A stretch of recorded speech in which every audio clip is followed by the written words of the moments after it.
Hey guys, welcome back to my channel. I'm going to be doing a soak off on my own nails today. They look crazy. This one broke before a party, so I used clear acrylic to stick it back on, but my nails look an absolute mess, so I'm going to start them over. And I like to do a soak off on my nails. That's the most professional, safest way to remove acrylic nails. So I'm going to start with my nail clippers, my straight nail clippers, and I'm going to clip off the extension. So I'm not going to clip my natural nail. You really can't see my natural nail, but I'm not going to clip too far down. I'm just going to clip off the length of the nail. And it's important when doing this step to either hold on to the nail so that when it pops off like that, it doesn't go far, because if you don't have control of the extension, you can definitely hurt yourself, your client, somebody else across the room. So hold on to the extension as best as you can while clipping it off so that it doesn't fly across the room.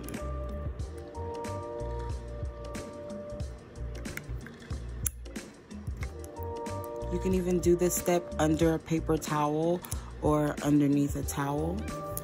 That way you're containing your bullets, because they shoot off very fast, and they will go far. They will definitely go far.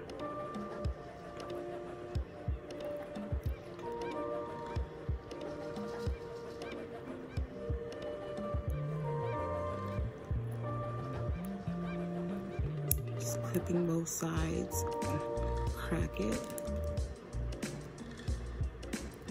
And they look a mess because I've been doing other people's nails.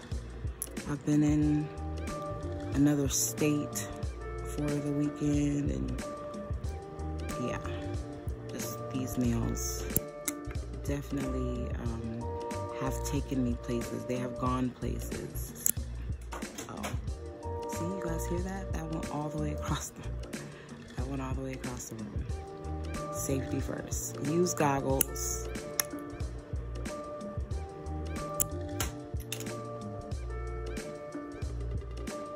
And I'm by myself, so I really don't care. I'll go around and collect the other 4. So I'm going to be using my soak-off bowl. This is my California Boutique soak-off bowl. Get it from ctones.com. Underneath, you're going to pull these flaps up, and underneath, you're going to put some hot water. I always put like boiling water so that I have time to kind of maneuver before it cools all the way down. So you want to put some hot water under here, and then you want to clip it closed. Make sure all 3 of these are closed completely. It's not spill proof, but it's kind of, that was the idea they were going for. And then you want to put your acetone up here.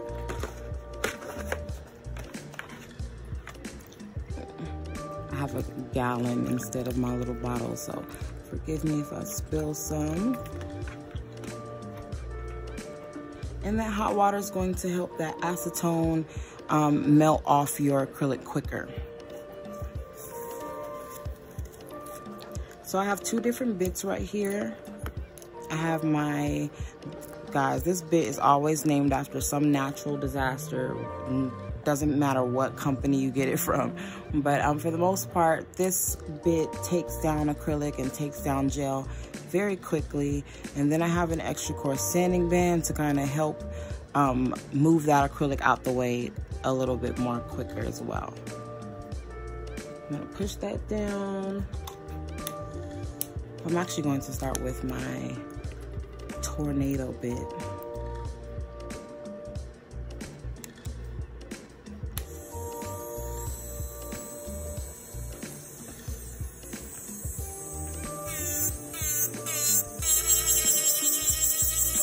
And normally when I'm doing a set and I'm using my e-file, I'm not putting down a lot of pressure. But when I'm removing a set, it is safe to put down more pressure, since you can't ruin your acrylic since it's coming off anyway. And this is a ceramic bit. What I like about ceramic bits is that it's much harder to hit a heat spike. So you could spend more time on a nail without hurting or burning a client.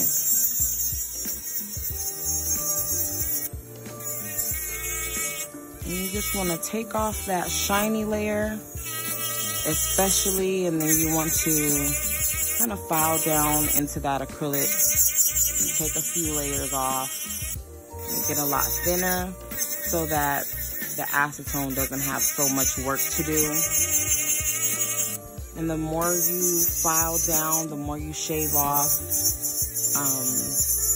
the quicker it's going to take for that acetone to eat through it and break it down. So I do a lot of the work with the e-file first. You can also do this with a hand file. It'll take forever, but you can do it.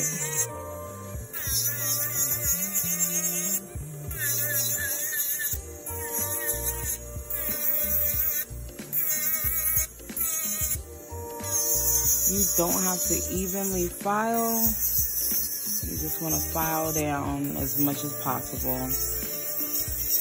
It doesn't have to be symmetrical or even, anything like that.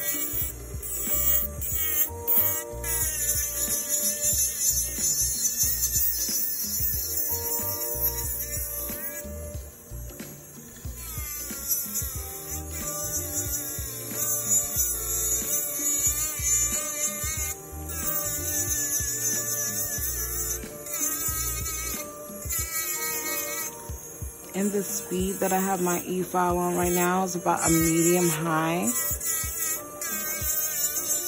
It's not too high, but it's definitely not medium or slow at all. It's moving a lot faster than how fast I would be using it on a client during a set. So the combination of me using my e-file at a higher speed and applying a little bit more pressure than normal results in the acrylic coming off faster.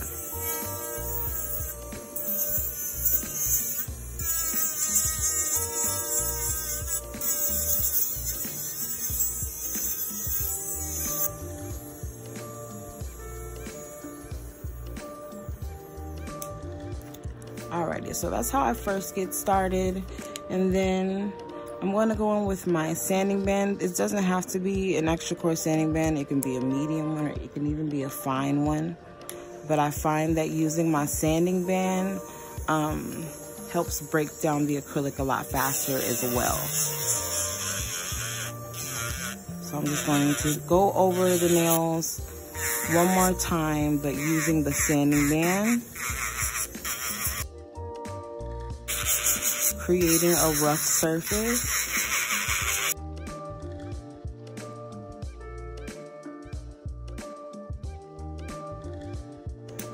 Alrighty, so that is the result. And I'm going to go ahead now and set my hand in my acetone. If it's too hot or if it's too warm, tell your client to just bring their fingers out and push them back in. And do that a couple of times, and that'll mix around the acetone and cool it off. But right now it's actually a decent temperature. It's a little bit warmer than room temperature, and I'm just going to allow that and my body heat in combination with me covering up my hand to contain the heat.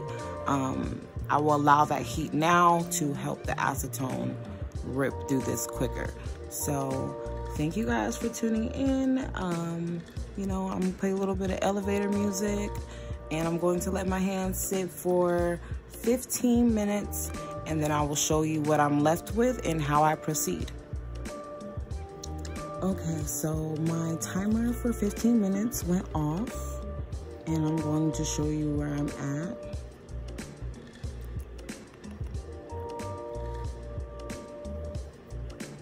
So so this is what my acrylic looks like. Now, I know some people dry their acrylic. They may pat it down, or even work with it wet. I'm going to use sorry guys. I'm going to use this bit, my ceramic bit first. I'm going to put it back on medium high. And I'm going to just shave off a little bit more of that acrylic.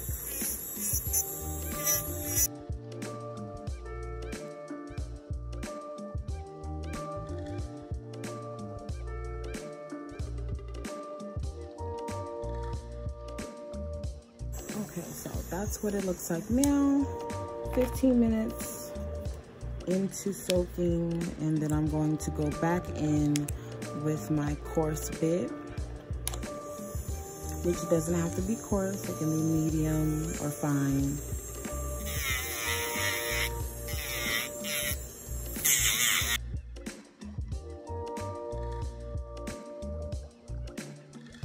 Alrighty, so I'm going to set them back in the acetone. If you want, you can always pour fresh acetone in there. It's up to you. It really doesn't make much of a difference. I think what would help more would be to reheat the water if your water is cold at this point. But because I use boiling water, my water is still warm and still allowing me to retain that heat. I'm going to put my towel in there to keep that heat in there, and also make sure those fumes aren't all in my face. I'll be back in 10 more minutes to show you my progress. Alrighty, so I let my hand sit for a little less than 10 minutes, and I'm going to start, that's what they're looking like. I'm going to start filing the rest off using my sanding band.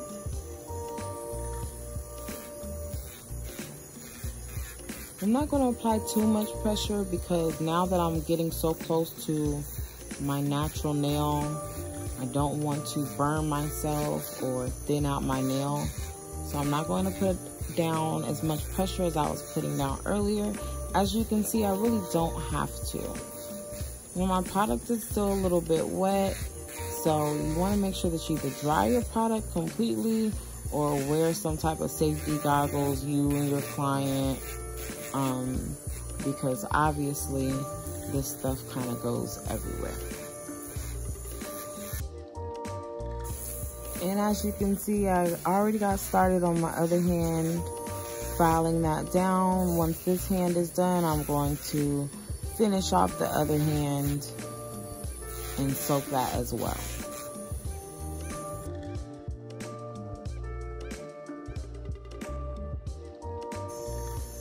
Alrighty, so here we are so far. It'll take about another 5-10 more minutes to soak the rest of this off completely, and then I'm all done. I'm headed to the next hand. So actually I'm going to add a little bit more acetone, a little fresh swig in there. So once the acetone is completely finished removing my nails, I'm going to just shape my natural nails a little bit, make them a little bit more even. I like to curve them out because I find that they break a little bit more when they're sharp on the sides. But there's the finished result, and my California Boutique Soak Off Bowl can be found on ctones.com. God bless.